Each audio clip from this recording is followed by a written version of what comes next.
মন্ত্রীমশাই, আগামীকাল মক ডিলের জন্য প্রস্তুত আছেন? Hello sir. Hi reporter.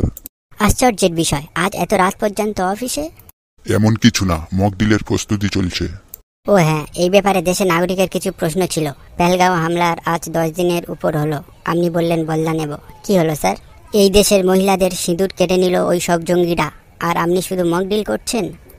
Reporter, এই নিউজ রেকর্ডিং বন্ধ করো, একটা সিক্রেট বলার আছে। Stop the recording. এই মক ডিল তো শুধু সব মানুষদের ধ্যান কাড়ার জন্য। মানে?